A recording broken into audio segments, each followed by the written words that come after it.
Bienvenido y quiero felicitarte por apartar este espacio para profundizar en la palabra de Dios. Ahora vas a escuchar un mensaje de la Iglesia Bautista Highview en español en Louisville, Kentucky, en Estados Unidos. Nosotros existimos para llevar a todas las personas a conocer y seguir a Jesús. Deseamos ser una iglesia bíblica, una iglesia cristocéntrica, centrada en el Evangelio, que tiene una predicación expositiva. ¿Qué es una predicación expositiva? Es aquella predicación que se enfoca en el texto bíblico, busca interpretarlo bien y aplicarlo legítimamente a la vida de las personas. Ahora, yo quiero invitarte a que no solo escuches la predicación expositiva, sino que tú seas un oyente expositivo, que seas un oyente que abre su Biblia, que busca en el texto, que trata de entender la Escritura y aplicarla a tu vida. Oramos que Dios bendiga su palabra y que tú puedas conocer más a Cristo.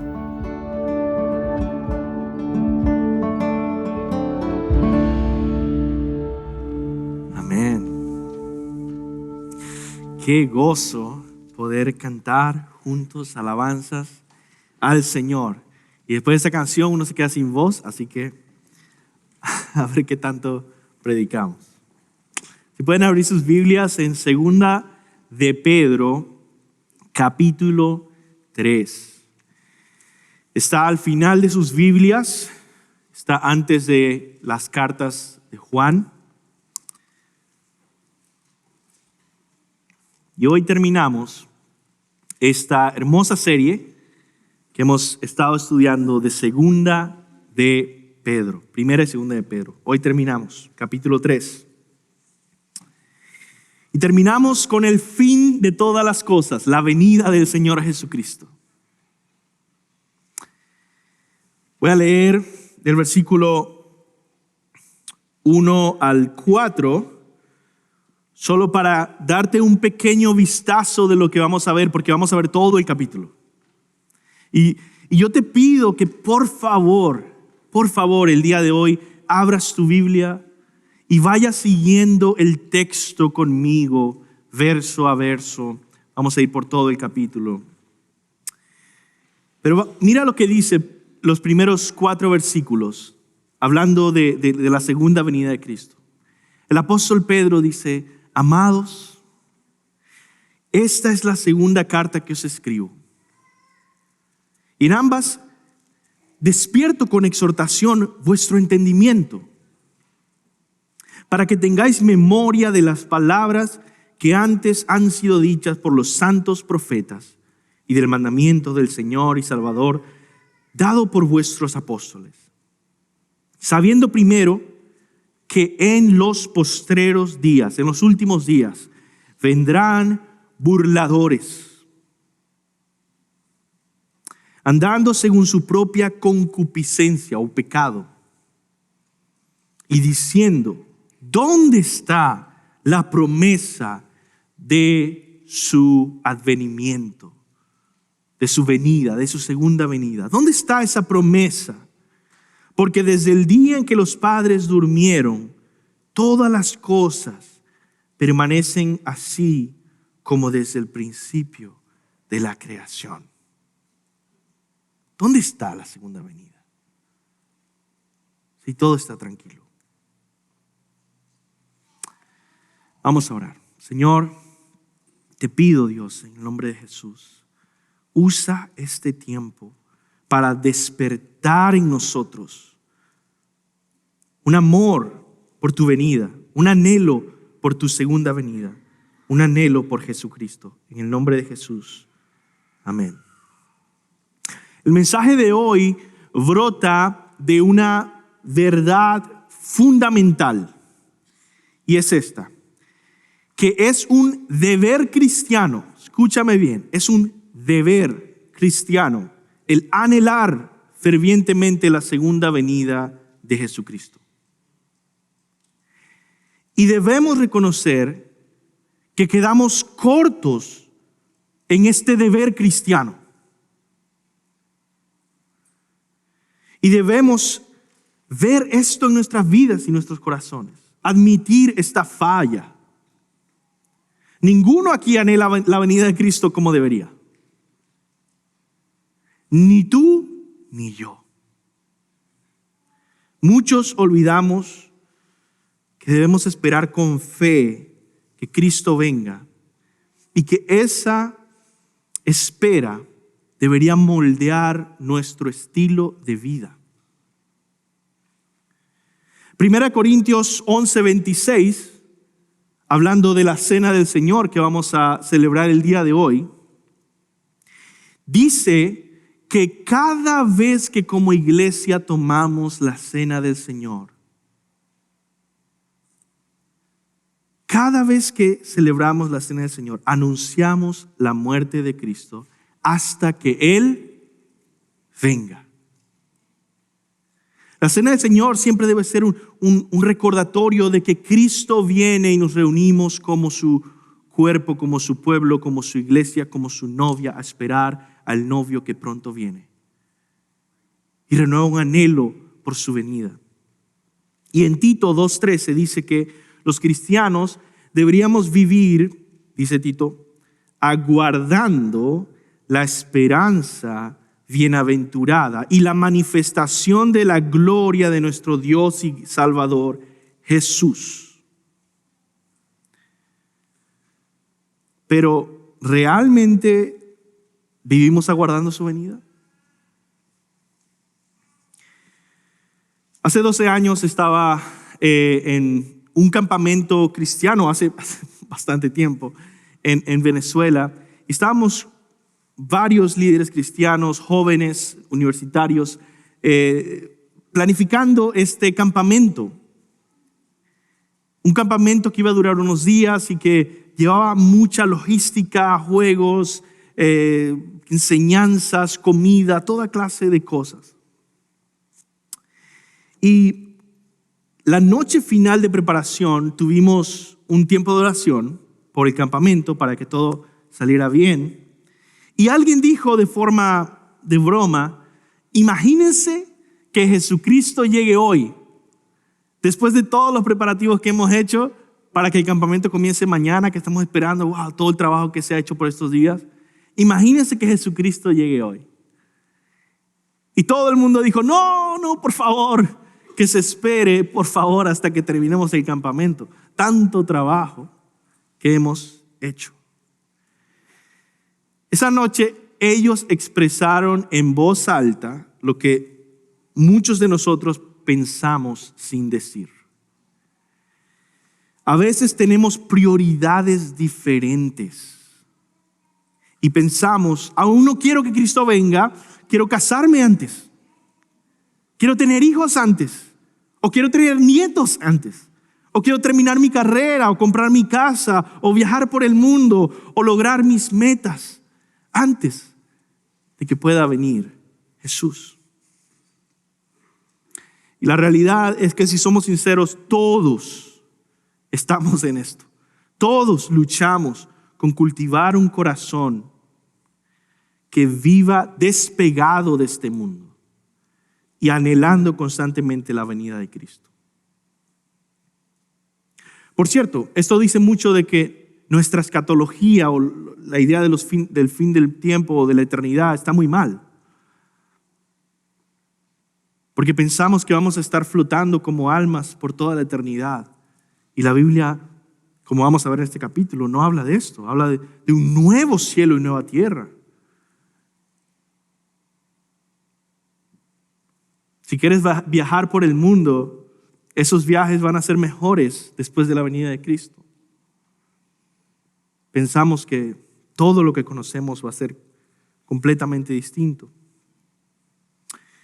Pero debemos admitir que es una lucha real y difícil mantener un deseo vivo de que Cristo venga pronto.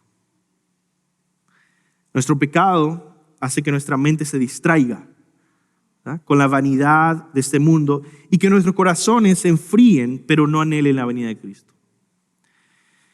Ahora, eso no es solamente una lucha de nosotros, aunque verdaderamente estamos en una época de mucha distracción, pero es una lucha que han tenido todos los cristianos por todas las épocas, incluyendo los que recibieron esta carta del apóstol Pedro. Ellos también tenían una dificultad para mantenerse creyendo firmemente en la venida del Señor. Al punto de que algunos se habían dado por vencidos ya y comenzaron a tomar en serio lo que algunos falsos maestros decían, que Jesucristo realmente no volvería por segunda vez. Y el apóstol Pedro dice, no escuchen a estos burladores, como acabamos de leer, que dicen, ¿dónde está la promesa de su venida? No escuchen a ellos. Pedro con preocupación les escribe, tratando de afirmar en ellos una fe y una esperanza que tú y yo también necesitamos afirmar. El apóstol Pedro viene al rescate entonces. En esa carta, Pedro los ayuda a ellos y a nosotros a cultivar corazones que no se distraigan ni se desvíen, sino que anhelen la venida de Cristo. Así que la gran pregunta del mensaje de hoy es ¿cómo? ¿Verdad? ¿Cómo podemos cultivar ese corazón? ¿Cómo podemos mantener un anhelo, tú y yo, genuino, sincero, no de palabras, pero de corazón? ¿Cómo podemos mantener un anhelo por la venida de Cristo, sabiendo que tendemos a ser indiferentes a estas cosas? Pues el mensaje de hoy busca responder esa pregunta en 5 puntos que vemos en este capítulo. Para cultivar un corazón que anhela la venida de Cristo, necesitamos ser recordados, primero. Necesitamos ser advertidos, segundo. Necesitamos ser instruidos. Necesitamos ser exhortados. Y finalmente necesitamos crecer en la gracia y el conocimiento de Cristo. Entonces, este sermón podría titularse 5 consejos bíblicos para cultivar un anhelo por la venida de Cristo. O también podría titularse, quiero anhelar la venida de Cristo, ¿qué hago? 5 respuestas. Pero los titulé cultivando un corazón que anhela la venida de Cristo. Y vamos a ver 5 estrategias que el apóstol Pedro nos presenta. Comencemos con el primero. Para cultivar un corazón que anhela la venida de Cristo, necesitamos ser recordados, porque se nos olvida. Se nos olvida nuestra fe, nuestra esperanza, las verdades que sostenemos y que abrazamos. El apóstol Pedro escribe con un propósito claro esta carta y la anterior, recordarle a los cristianos la esperanza que afirmamos creer. Mira lo que dice el versículo 1 al 2. Versículo 1 al 2. Vamos a leer detenidamente ese texto. Amados, comienza diciendo. Fíjate el contraste tan grande cuando hace unos versículos atrás le andaba diciendo perros y bestias a los falsos maestros y ahora le dice a los cristianos, amados. Esta es la segunda carta que os escribo. Algunos dicen que quizá la primera fue primera de Pedro o quizá otra carta. Pero las dos tienen un mismo propósito. Dice, en ambas despierto con exhortación vuestro limpio entendimiento. Enfócate en la palabra despierto. Esa es la clave de ese versículo. El propósito es despertar. Despertar con exhortación. La meta de Pedro es ayudar a cristianos a mantenerse despiertos. Versículo 2, para que tengáis memoria, recordar. Para que tengáis memoria de las palabras que antes han sido dichas por los santos profetas. Y del mandamiento del Señor y Salvador dado por nuestros apóstoles, por vuestros apóstoles. Al final, entonces, es la palabra de Dios la que despertará el corazón cristiano y nada más. Esa es la primera estrategia. ¿Quieres cultivar un corazón que anhela la venida de Cristo? Recuerda, despierta a las verdades bíblicas que sostienes cada día. ¿Cómo hacerlo? Por la palabra de Dios. Ese es el principio bíblico que aprendemos entonces acá. Que para cultivar un corazón que anhela la venida de Cristo, nuestro entendimiento debe ser despertado mediante el recordatorio de la palabra de Dios.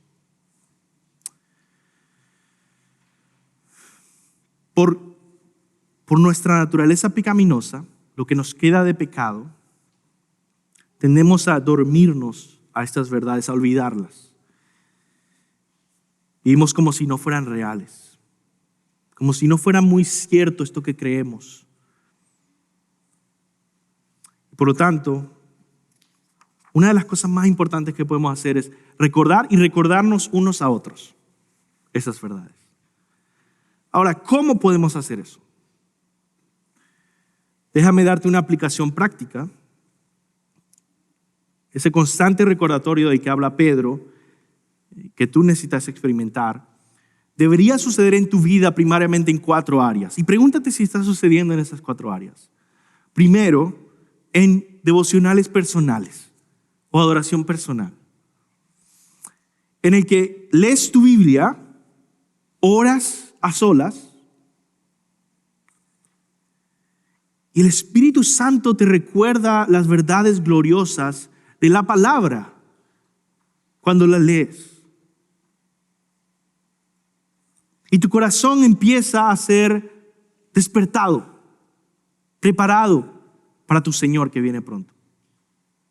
Yo recuerdo una vez en un devocional personal estaba leyendo Isaías 33:17 y el Señor me hizo ver la realidad de este versículo que dice: tus ojos verán al Rey en su hermosura.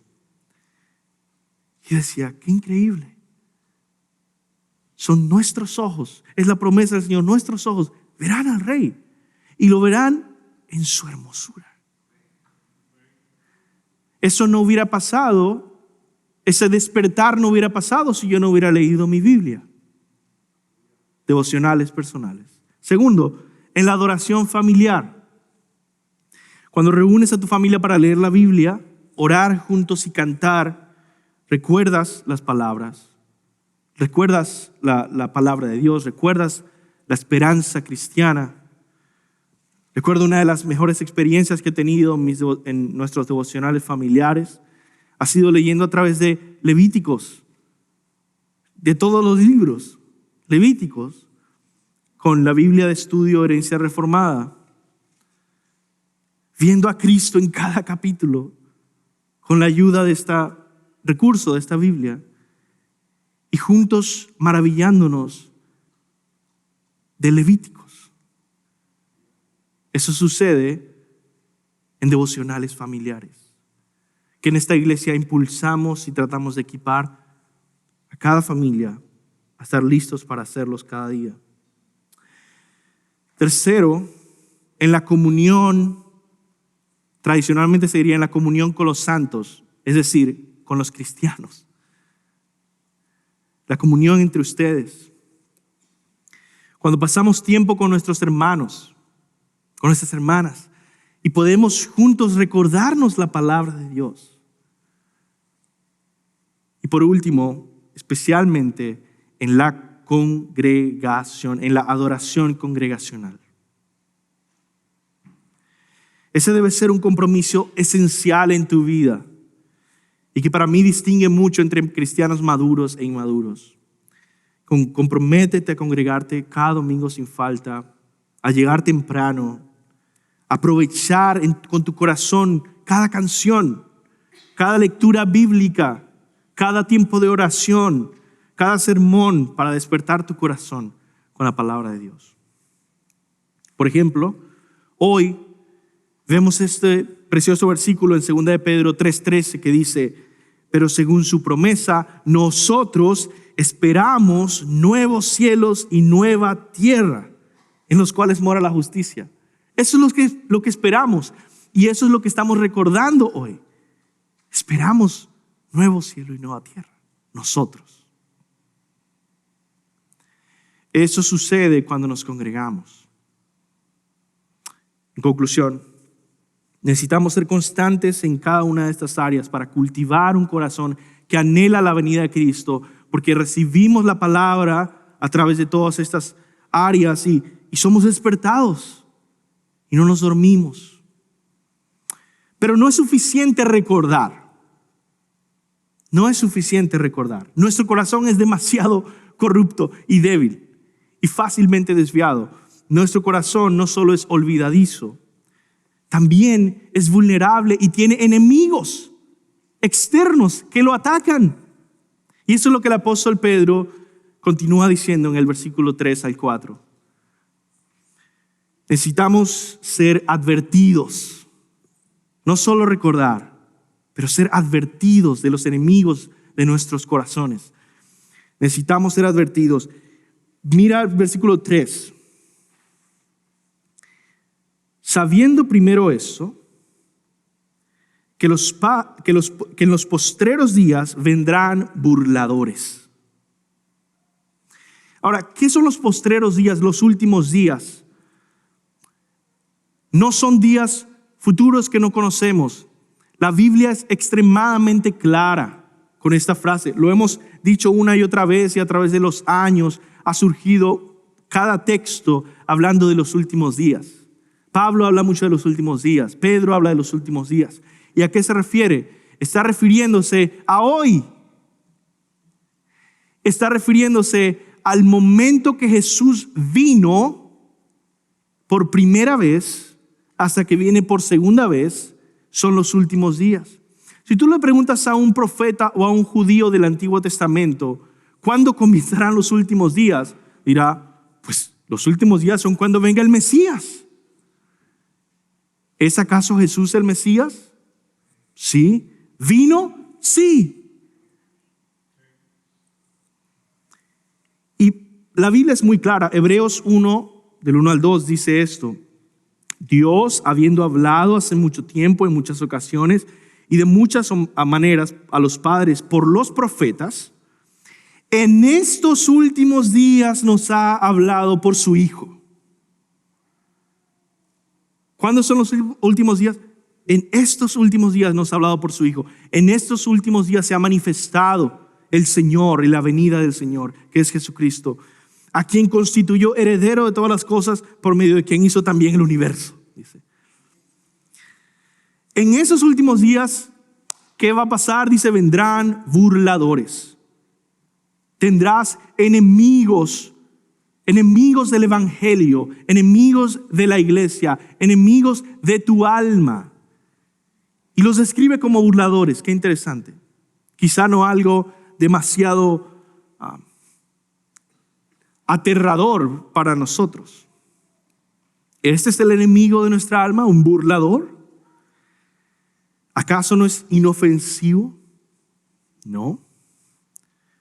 Pregúntale a un adolescente si un burlador es inofensivo en las decisiones que toma en su vida. Se están burlando de mí y por eso voy a cambiar el resto de mi vida por esto. ¿Cómo? Ellos son los enemigos de nuestra alma y sus burlas buscan desviar y desanimar a los que se mantienen fieles. Y los buscan hacer por su propia decisión, porque se avergüenzan de las burlas y ellos mismos deciden desviarse. Y Pedro advierte. Según Pedro, estos burladores tienen dos características. Dice, primero, andando en sus propias concupiscencias. Y versículo 3, ¿verdad? Vendrán burladores andando en su propia concupiscencia, es decir, en sus pecados, en su lascivia. Eso lo vimos en el capítulo anterior, la semana pasada. Se entregan al pecado esos falsos maestros, falsos hermanos, burladores, incrédulos. Y segundo, ellos viven, versículo 4, diciendo, ¿dónde está la promesa de su advenimiento? Porque desde el día que los padres durmieron, todas las cosas permanecen así como desde el principio de la creación. Ellos cuestionan la segunda venida de Cristo. Cuestionan las verdades bíblicas sin tomar en serio la gravedad de lo que dicen. Probablemente esos burladores en ese tiempo profesaban ser cristianos, pero se habían cansado de esperar la venida de Cristo y abandonaron su esperanza. Y fueron usados por Satanás para burlarse de esos cristianos. Y sigue pasando el día de hoy. Porque estamos en los últimos tiempos, que han durado 2000 años. Podríamos resumir la lección de esos versículos entonces de la siguiente manera. Pedro nos advierte a no escuchar a los burladores. No nos dejemos distraer o desanimar por sus burlas. Jóvenes, especialmente ustedes. Entendamos que esto va a suceder porque vivimos en los últimos días. Vamos a encontrar burladores. Quizá una manera práctica, una aplicación práctica de esto es tener más cuidado con lo que consumes, con lo que ves, con lo que lees, con lo que escuchas. ¿A quiénes lees? ¿A quiénes escuchas? ¿A quiénes consultas? ¿Qué amistades tienes? Esto es algo de vida o muerte. ¿Son los burladores las voces que escuchas? ¿O son los fieles maestros de la palabra que hablan con el temor del Señor? Los líderes y los pastores hemos visto esta necesidad de tener recursos y literatura sana disponible para la iglesia, y nos ha llevado a tomar la decisión de pronto abrir una estación aquí los domingos, una estación con libros y recursos recomendados una vez al mes, cada domingo. Y pronto vamos a estar trabajando en comenzar a tenerlos disponibles. ¿Por qué? Porque todos debemos pasar más tiempo leyendo recursos confiables y bíblicos y menos tiempo escuchando falsos maestros y burladores. Lamentablemente las librerías cristianas en general están llenas de escritos de falsos maestros.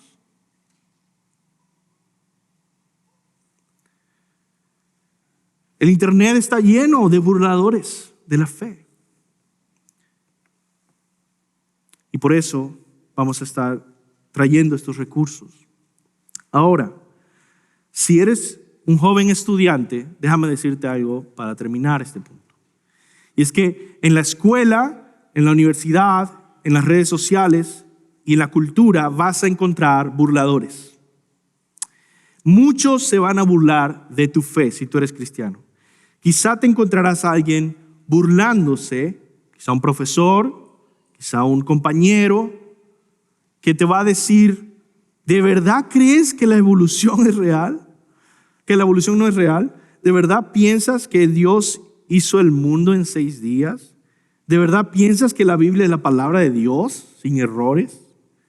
¿De verdad crees que el cristianismo es la única religión verdadera? ¿De verdad piensas que Dios existe? Y que se hizo un hombre, Dios se hizo un hombre, nació de una virgen, y que al morir pagó por el pecado de toda la humanidad. ¿Crees que Jesús de verdad resucitó al 3er día? ¿Que ascendió a los cielos así? ¿Así en las nubes? ¿Me estás diciendo que realmente crees todas esas fábulas y mitos, todas esas locuras? Y tú le podrás responder, querido amigo, eso es exactamente lo que creo. Pero quizá tú te preguntas, ¿cómo puedo fortalecer mi fe? Y tener tanta convicción y firmeza cuando alguien se burla de lo que creo. ¿Cómo puedo responder así? Y ese es precisamente el siguiente punto que Pedro hace. Pedro sabe que no es suficiente ser advertido del peligro. Debemos ser capacitados para pelear, para tener convicciones sólidas, para cultivar un corazón que está firme en la verdad. Si quieres tener un corazón que anhela la venida de Cristo de verdad, con sinceridad, con pasión, hoy necesitamos también ser instruidos. Entonces, necesitamos ser recordados, necesitamos ser advertidos de nuestros enemigos, pero también instruidos. Con fe, una fe fortalecida, inteligente, sabia. El apóstol Pedro ahora nos enseña a contraatacar con inteligencia las burlas de los burladores. Él presenta dos argumentos en contra de los burladores que dicen que Cristo no volverá. Primero, él argumenta en versículos 5 al 7. Primer argumento de Pedro es, en resumen, que la venida de Cristo es segura porque la palabra de Dios es segura. El primer argumento de Pedro es acerca de la palabra de Dios, el poder de su palabra, la confiabilidad de la palabra. Y en un sentido, esto se contrasta con la palabra de los burladores. ¿Cuál es más confiable? Vamos a ver el primer argumento entonces. Dice el versículo 5, Pedro, estos ignoran voluntariamente, no quieren creer la verdad, voluntariamente ignoran que en el tiempo antiguo fueron hechos por la palabra, y puedes subrayar ahí la palabra, fueron hechos por la palabra de Dios los cielos y también la tierra. Entonces, imagínate esta promesa que tenemos que Jesucristo viene, es una promesa de la palabra de Dios, y la palabra de Dios creó toda la realidad que existe. ¿Sabías eso? Hebreos 11:3 lo dice más claro, dice, por la fe entendemos que el universo fue formado por la palabra de Dios. Dice Hebreos 11:3. Sigue, que proviene del agua y por el agua subsiste. Yendo a Génesis 1.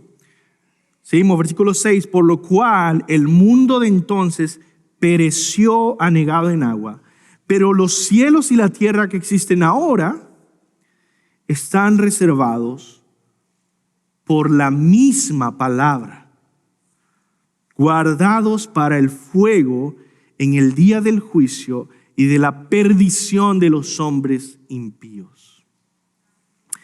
En otras palabras, el argumento de Pedro es esto: como el cielo y la tierra fueron creados por la palabra, así también el mundo fue juzgado con el diluvio por la palabra, y también el mundo será juzgado de manera definitiva por la misma palabra de Dios. Como dijo Jesús en Mateo 24:35, el cielo y la tierra pasarán, pero mi palabra no pasarán. Entonces, argumenta Pedro, ¿vamos a creer a la palabra de los burladores o a la palabra de Dios que sostiene el mundo entero, lo creó, lo ha juzgado y dice que lo volverá a juzgar en la venida de Cristo? ¿Qué es más confiable? ¿Mantendremos nuestra fe en la palabra de Dios? Jesucristo mismo lo dijo en Lucas 18:8. Cuando el Hijo del Hombre venga, ¿hallará fe en la tierra? Segundo argumento de Pedro, que nos ejemplifica cómo responder a los burladores con inteligencia y sabiduría. Segundo argumento es en versículos 8 al 10.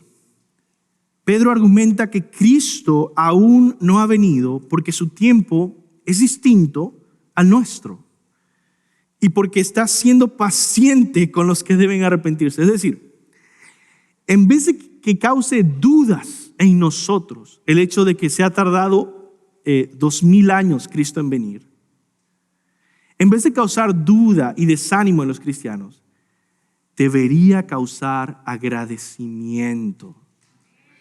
¿Por qué? Porque es paciente. Porque está dando espacio en su paciencia para el arrepentimiento de los impíos. Dice aquí el versículo 8 entonces: mas, oh amados, no ignoréis esto, que para con el Señor un día es como 1000 años y 1000 años como un día. El Señor no retarda su promesa, según algunos tienen por tardanza, sino que es paciente para con nosotros, no queriendo que ninguno perezca, sino que todos procedan al arrepentimiento. Sobre este último versículo solo tengo una cosa que decir. Tenemos un Dios que ama salvar a los pecadores. Ezequiel 33:11 dice: vivo yo, declara el Señor Dios, que no me complazco en la muerte del impío, sino en que el impío se aparte de su camino y viva. Vuélvanse de sus malos caminos. Arrepiéntanse y crean antes de que sea demasiado tarde para su juicio y condenación eterna. ¿Y tú te has arrepentido? ¿Has aprovechado la paciencia de Dios para arrepentirte de tus pecados y creer en Jesucristo? ¿O estás jugando con fuego y esperando que te sorprenda cuando menos lo espera el juicio eterno de tu alma y de tu cuerpo? Volviendo al argumento, Pedro continúa argumentando que los burladores no entienden el tiempo de Dios. Por eso la venida de Cristo los sorprenderá. Dice versículo 10, vean en sus Biblias: el día del Señor vendrá como ladrón en la noche. Bueno, un ladrón no dice: oye, voy a ir a robar el martes a las 7 de la noche. No. Viene de sorpresa, cuando uno menos lo espera. Es decir, los incrédulos y burladores y todo aquel que no sea cristiano será sorprendido porque no espera su venida. Solo los cristianos esperamos su venida. Los cristianos no deberíamos sorprendernos cuando Él venga, porque lo esperamos y anhelamos su venida. Ahora, tú dices: pero si dice que va a sorprendernos, quizás estás diciendo mucho cuando dice que los cristianos no deberíamos sorprendernos. No, la Biblia dice que los cristianos no debemos sorprendernos. Cuando dice que vendrá como ladrón en la noche, cuando dice que vendrá de sorpresa, está diciendo para los incrédulos. ¿Quieres escucharlo bien? Pues, apóstol Pablo, 1 Tesalonicenses 5, 2-6 dice: pero ustedes mismos saben perfectamente que el día del Señor vendrá así como un ladrón en la noche, que cuando estén diciendo paz y seguridad, entonces la destrucción vendrá sobre ellos repentinamente, como dolores de parto a una mujer encinta, y no escaparán. Pero ustedes, hermanos, no están en tinieblas para que el día los sorprenda como ladrón. ¿Cómo? Porque ustedes son hijos de la luz e hijos del día. No somos de la noche ni de las tinieblas. Por tanto, no durmamos como los demás, sino estemos alerta y seamos sobrios. ¿Qué está diciendo eso? Lo primero que dije al comenzar, que es un deber cristiano que no estamos cumpliendo, el esperar día tras día con anhelo y pasión que nuestro Señor venga. Aquel que espera la venida del Señor Jesús como debe, jamás va a ser sorprendido. Vino el Señor hoy lo esperaba. ¿Entienden? Sigue el versículo. Ahora bien, ¿qué sucederá entonces con los incrédulos? Dice, versículo 10, el día del Señor vendrá como ladrón en la noche, en el cual los cielos pasarán con gran estruendo y los elementos ardiendo serán deshechos y la tierra y las obras que en ellas hay serán quemadas.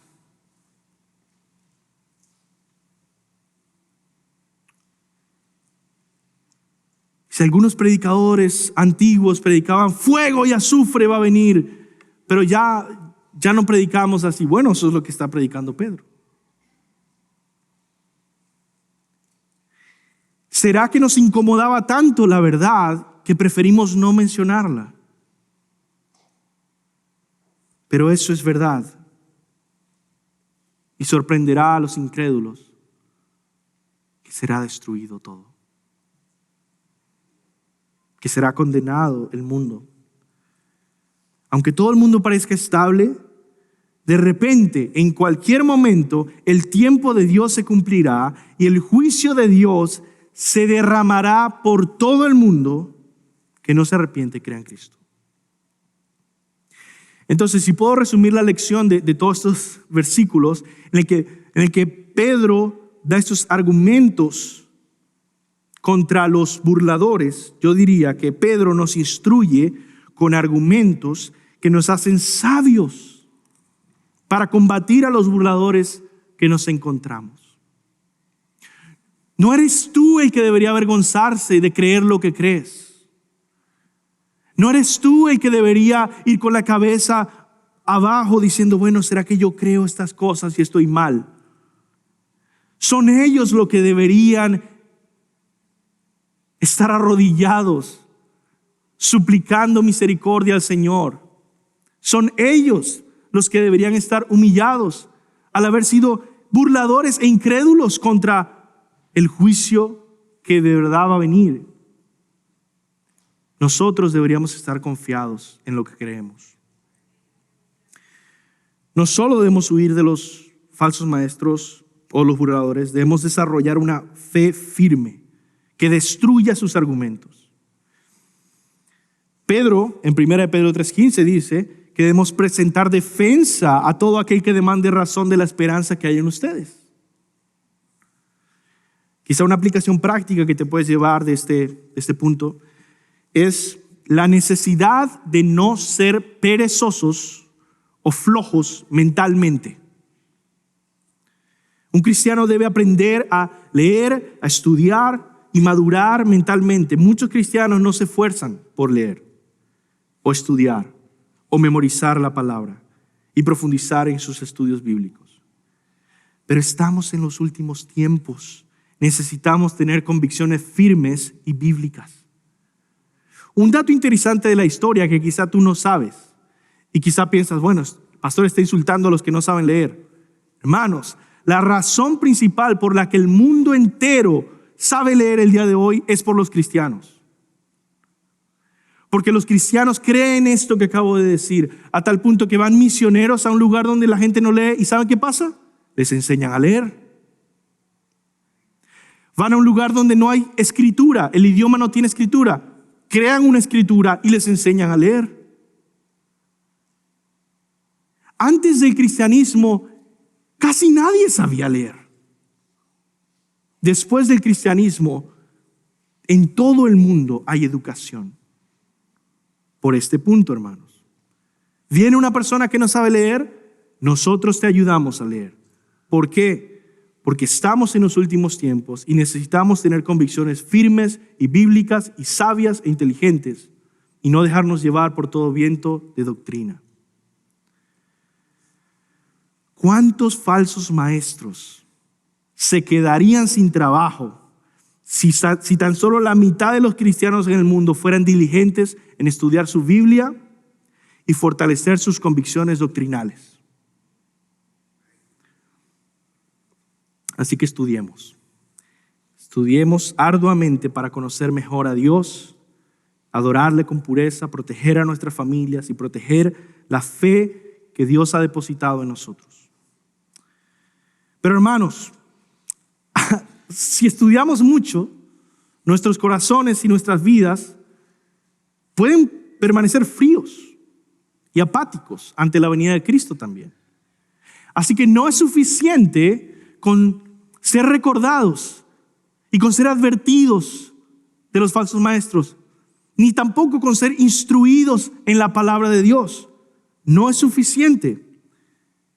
También debemos añadir a nuestra fe y al conocimiento amor. Es decir, debemos ser exhortados a vivir lo que creemos, a vivir en santidad, a caminar en obediencia. Y eso es lo que dice el apóstol Pedro a continuación.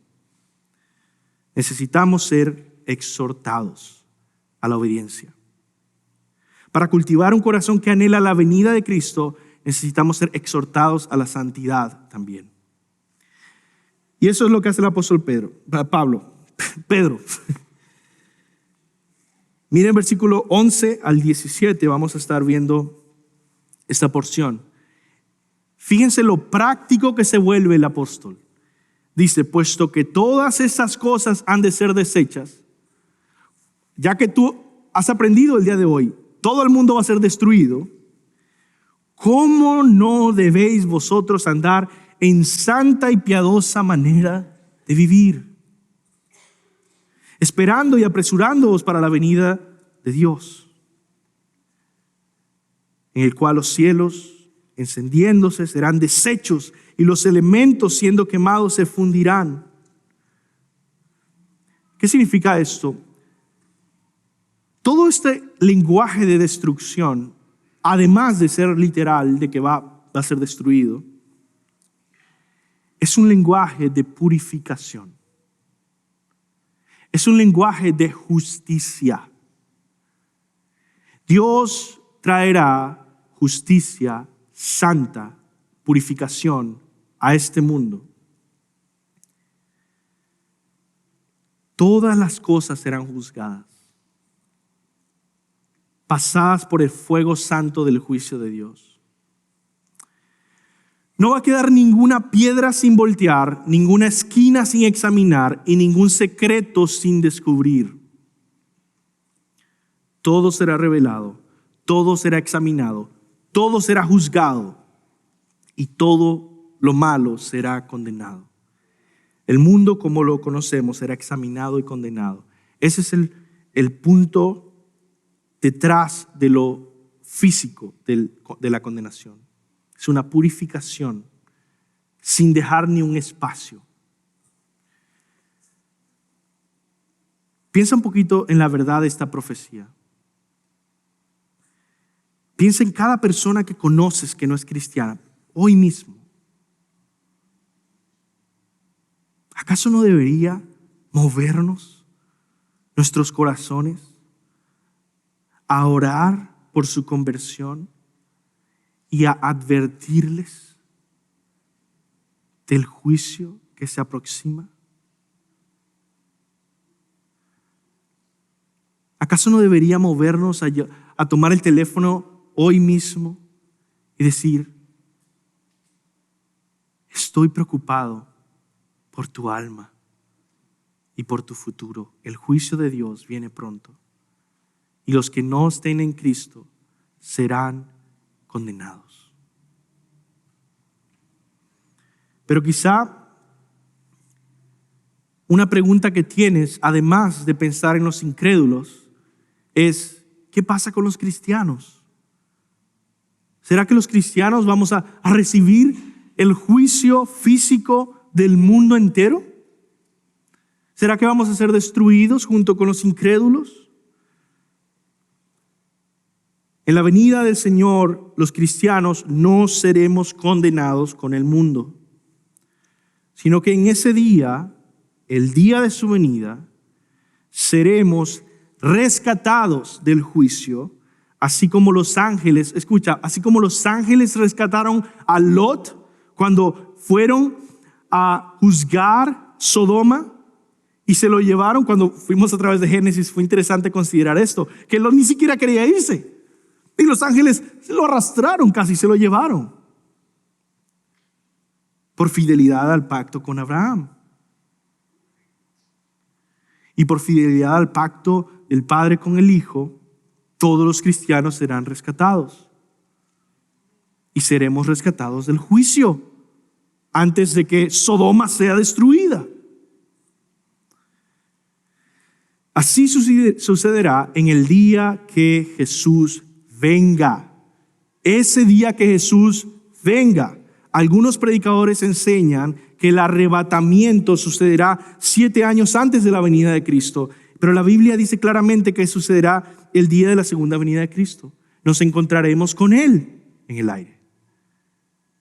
No hay ningún rapto en otra época distinta. ¿Dónde está eso en la Biblia? Mira lo que dice la Biblia. Claramente, 1 Tesalonicenses 4, del 15 al 18. El apóstol Pablo dice: por lo cual les decimos esto por la palabra del Señor, que nosotros, si tú te preguntas, ¿qué va a pasar con los cristianos en el día del juicio? Nosotros, los que estemos vivos y permanezcamos hasta la venida del Señor. Si puedes ir conmigo a ese versículo. 1 Tesalonicenses 4, del 15 al 18. ¿Qué dice ahí, hermanos? ¿Dice en la época del arrebatamiento? No. ¿Qué dice ahí?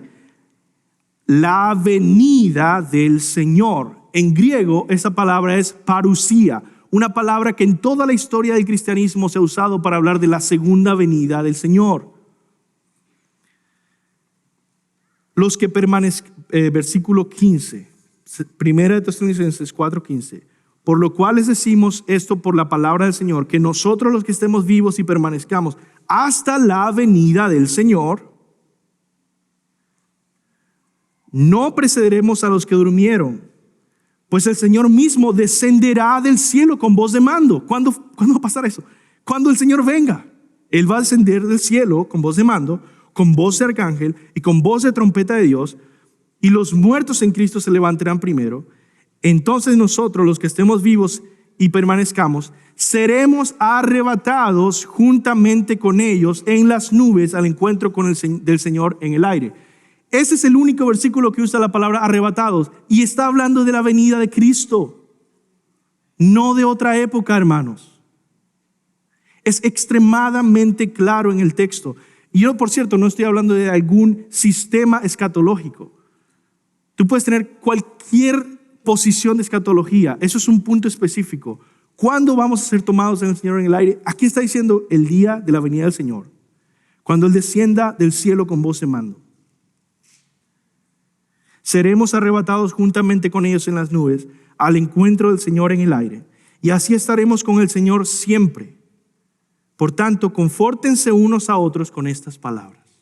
¿Por qué nos conforta? Porque no seremos condenados con el mundo. Ahora, hay muchas películas sobre esto del arrebatamiento, y eso es lo que ha hecho que sea más famoso.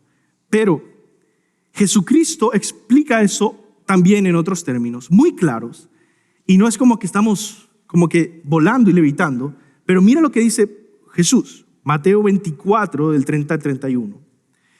Entonces aparecerá la señal del Hijo del Hombre en el cielo, y entonces lamentarán todas las tribus de la tierra. Está hablando de una venida mundial del Señor, y verán al Hijo del Hombre viniendo, la venida del Señor, ¿ya? Viniendo sobre las nubes del cielo con poder y gran gloria. Versículo 31. Y enviará sus ángeles con gran voz de trompeta y juntarán a sus escogidos de los 4 vientos desde un extremo del cielo hasta el otro. ¿Qué es el arrebatamiento? Que cuando el Señor Jesús regrese, sus ángeles van a tomar a los escogidos ese día, de los 4 vientos, desde un extremo del cielo al otro. Mateo 24, 31. Y versículo 36 dice: pero el día y la hora nadie sabe, ni aun los ángeles del cielo, sino solo mi Padre. Esto es muy parecido a lo que pasó con Lot. Eso es exactamente lo que está diciendo. Antes de venir la condenación de Sodoma, los ángeles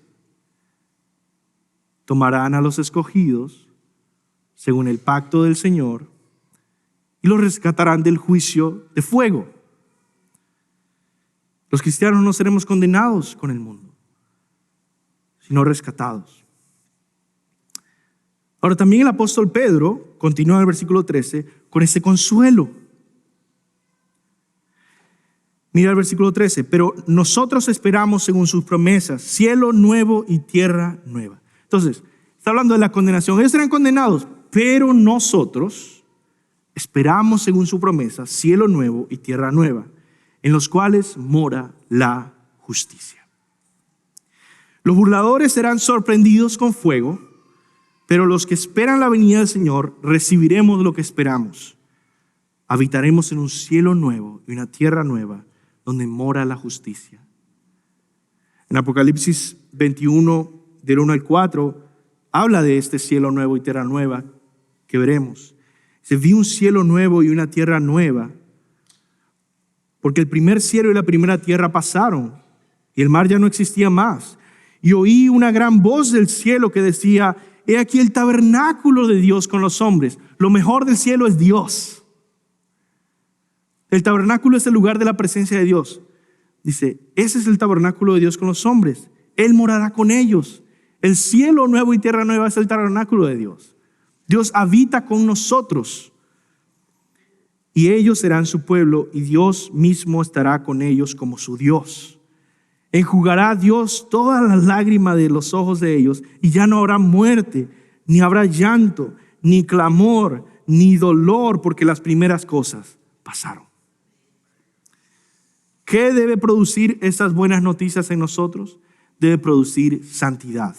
Por eso el apóstol Pedro nos exhorta, versículo 14, por lo cual, oh amados hermanos, estando en espera de estas cosas, procurad con diligencia ser hallado por él sin mancha, irreprensibles, en paz. Tener entendimiento de la paciencia del Señor es para salvación, como también nuestro amado hermano Pablo, según la sabiduría que le ha sido dada, les ha escrito. Casi en todas sus epístolas, hablando de ellas, de estas cosas, en las cuales hay algunas cosas difíciles de entender, los cuales los indoctos e inconstantes tuercen, como también las otras escrituras para su propia perdición. Así que vosotros, oh amados, sabiéndolo de antemano, guardaos, no sea que arrastrados por el error de los inicuos, caigáis de vuestra firmeza. ¿Qué lección aprendemos de este pasaje, de este punto? Que considerar la venida de Cristo y el fin del mundo debe movernos a los cristianos hacia la obediencia, a la santidad y al desapego por el mundo y el pecado. Anhelar la venida de Cristo no es mero emocionalismo. Eso es lo que quiero decir. Cuando te estoy diciendo que es un deber cristiano anhelar la venida de Cristo, no estoy hablando de estar siempre emocionado, llorando cuando pensamos en su venida, sentir mariposas en el estómago. Anhelar la venida de Cristo debe verse reflejado en las decisiones que tomamos en nuestra vida presente, en la manera en que tratamos a nuestras esposas, a nuestros hijos, a nuestros jefes, a nuestros hermanos de la iglesia. Anhelar la venida de Cristo se ve en la forma en que decidimos usar nuestro tiempo libre y las cosas que decidimos ver en el teléfono o en la televisión. Toda nuestra vida debe estar limpia y adornada para recibir a Jesús. Eso es anhelar la venida de Cristo como se debe. Ahora, déjenme darles una ilustración de esto de que la venida de Cristo impulsa nuestra santidad. ¿Cómo es que funciona esto? Quiero contarles esta ilustración. Cuando yo planeaba todo para proponerle matrimonio a mi esposa, ya nosotros habíamos conversado de que queríamos casarnos. O sea, no era una sorpresa como que, ¿y de dónde salió? ¿No? Sabíamos que iba a pasar algo. Pero yo estaba planeando el día de la sorpresa. Ella no sabía cuándo. Los cristianos saben que Cristo viene, sí. No sabemos cuándo. Nadie sabe cuándo. Y parte del plan, de todo el plan, que era súper complejo, con fotógrafos y músicos y decoradores y toda clase de cosas, era cómo hacer para que mi esposa, que en ese momento era mi novia, llegara en el día que le iba a proponer matrimonio, bien arreglada, porque íbamos a tomar fotos, videos, y para el resto de su vida iba a ver eso. ¿Y qué era lo peor que podía pasar? Que viniera súper desarreglada y cada vez que quisieran recordar la propuesta dijeran, oh, qué terrible, ¿no? Por eso, una de las prioridades mías era, necesito que llegue arreglada. Así que le dije, mira, vamos a tener una cita con esta familia del seminario y vamos a ir a salir a comer con estos hermanos a un restaurante bonito. Así que tienes que venir bien.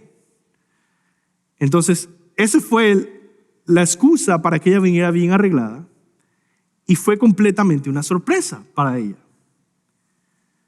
Mi punto es este. Nosotros debemos esperar la venida del Señor puros y bien arreglados para el encuentro con nuestro Señor. Pero no sabemos cuándo es. Por lo tanto, el estilo de vida de los cristianos debe ser un estilo de vida en el que vive en tal pureza y devoción y santidad y amor por el Señor, que en cualquier momento que Él venga, podemos decir, estaba listo. Así es como se conecta la doctrina de la venida de Cristo con la doctrina de la santidad. Así debemos ser nosotros. No sabemos cuándo aparecerá el novio, pero debemos esperar bien vestidos, arreglados para encontrarnos con Él. Nuestras vidas son nuestro vestido, nuestros corazones purificados son nuestras joyas y vivimos en santidad para estar listos para su venida y no deshonrarle cuando Él venga. Finalmente, hermanos, no es suficiente ser exhortados para que nuestro corazón se cure de esta enfermedad de enfriarse y de perder el interés en la venida de nuestro Señor. No es suficiente ser exhortados. Los recordatorios no son suficientes. Las advertencias sobre nuestros enemigos no son suficientes. Las instrucciones y fortalecimiento de la doctrina no son suficientes.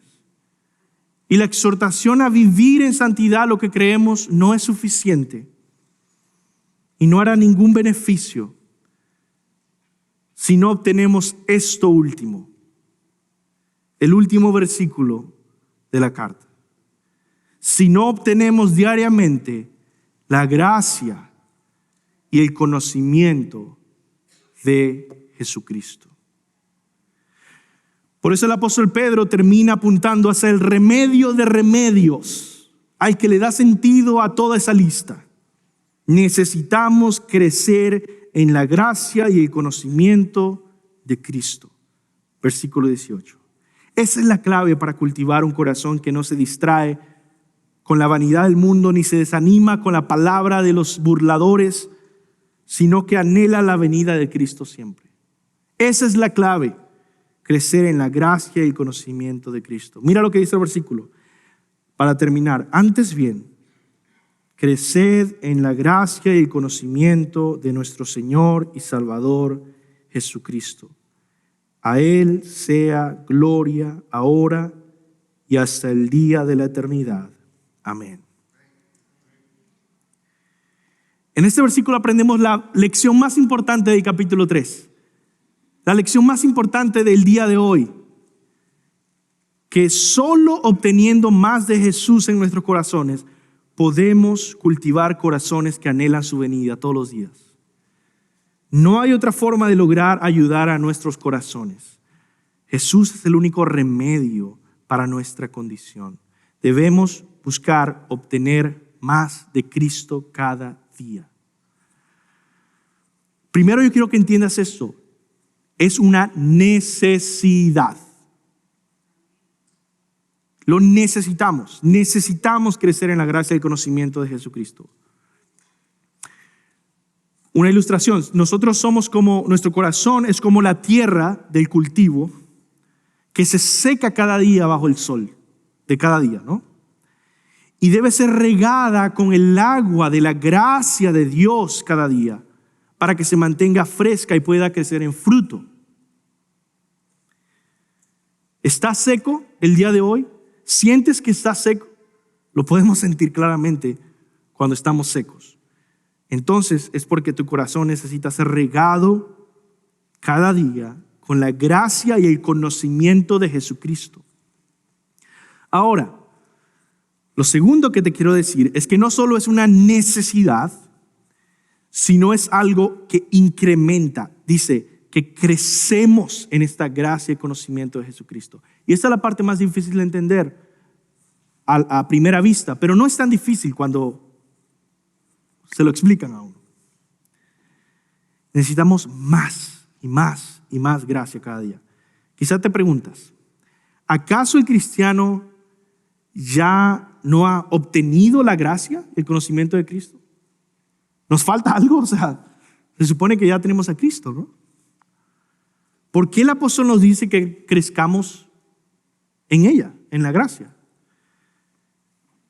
Quizá te preguntas, ¿acaso estás diciendo que nos falta obtener más gracia? Hermanos, eso es exactamente lo que estoy diciendo. Ya hemos obtenido la gracia de Jesús cuando fuimos convertidos y ya hemos llegado a conocerle cuando Él abrió nuestros ojos y nos dio fe para arrepentirnos. Pero aún no hemos obtenido toda la gracia que Jesús tiene preparada para los suyos. Y aún no hemos conocido todo lo que hay que conocer de Jesús. Escucha esto bien. Hay mucha más gracia reservada para el cristiano en Cristo, para que crezcas en ella, para que obtengas más y más cada día. Todas las riquezas espirituales son nuestras en Cristo, pero Dios te invita a obtener más de ellas, de ese baúl infinito de gracia que hay en Cristo cada día. Hay mucho más que Jesús quiere mostrarte y hay mucho más que Jesús quiere darte. Seamos diligentes entonces en obtener esa gracia y ese conocimiento de Jesús que aún no hemos obtenido.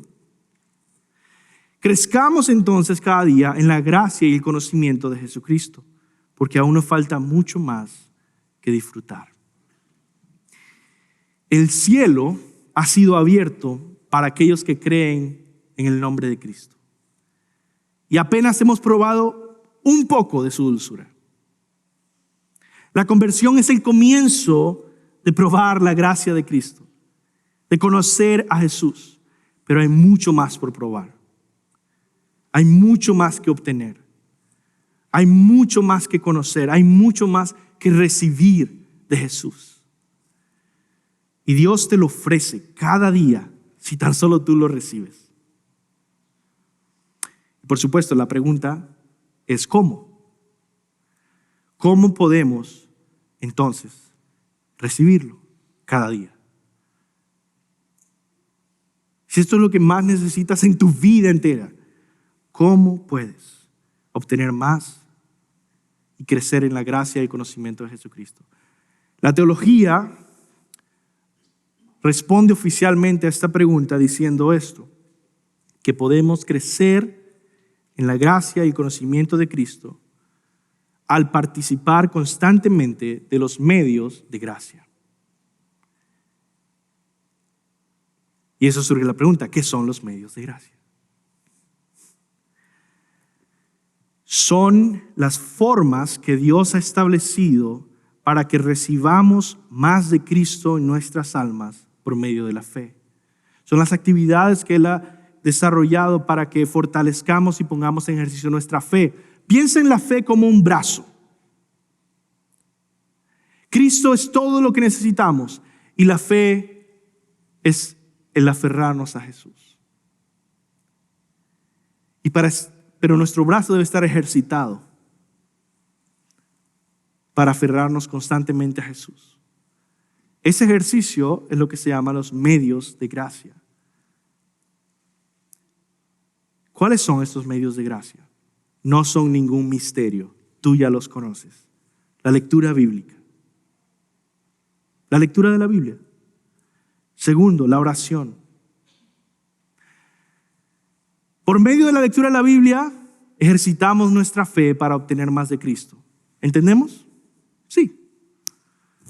Por medio de la oración, la súplica del Señor, obtenemos más de Cristo y ejercitamos nuestra fe. Tercero, la alabanza mediante salmos, himnos y cánticos espirituales es un medio de gracia. Por medio de las canciones, cuando las cantamos con fe, ejercitamos nuestra fe bíblica. Por eso las canciones deben ser bíblicas. Y obtenemos más de Cristo y de su gracia. Cuarto, la comunión fraternal entre hermanos. Cristo no está solamente en su trono. El cuerpo de Cristo también ministra gracia unos con otros. Ustedes, aunque no nos demos cuenta, aunque digamos, esto de andar comiendo juntos, yo no estoy viendo que la palabra está siendo estudiada. No, hermanos, necesitas conocer a tus hermanos, amarlos, comer juntos, conocerse. La comunión fraternal entre hermanos es un medio de gracia. Y por último, el congregarnos en el día del Señor para adorar y ejercitarnos en todas esas prácticas. ¿Qué hacemos al congregarnos? Leemos la Biblia, oramos, cantamos, tenemos comunión unos con otros. Y nos congregamos para escuchar la predicación de la palabra de Dios, que es uno de los medios de gracia más importantes de todos. Por eso puedes anotarlo ahí al final, la predicación de la palabra de Dios, de la Biblia, correctamente interpretada, es un principal medio de gracia. Al hacer esto, el Espíritu Santo nos recuerda esas verdades bíblicas, fortalece nuestra fe, nos advierte de nuestros enemigos, nos instruye en convicciones bíblicas, nos exhorta a vivir como es digno del Evangelio. Entonces, esta semana, procura cultivar un corazón que crece en la gracia y el conocimiento de Jesucristo. De esta manera, cultivarás un corazón que no se distrae con la vanidad de esta vida, que no se desanima por la burla de los burladores, sino que se goza anhelando la venida de Cristo. Pronto lo veremos cara a cara. Tú y yo, que le esperamos, veremos cara a cara a nuestro Señor. Y aquellos que se burlan de su venida, lo verán para condenación. Pero tú y yo veremos a nuestro amado Salvador. ¿Cómo encontrará Jesús tu fe y tu corazón? ¿Te encontrará anhelando su venida? Cuando el Hijo del Hombre venga, ¿hallará fe en la tierra? Vamos a orar, hermanos. Señor, te pido, Dios, ayúdanos a crecer en la gracia y el conocimiento de nuestro Señor Jesucristo. Ayúdanos a crecer en la fe. Protégenos de ser desanimados por burladores. Protégenos, Señor, de dejar que nuestros corazones se enfríen y no esperar tu venida. Ayúdanos a vivir para ti, Señor. En el nombre de Jesús. Amén.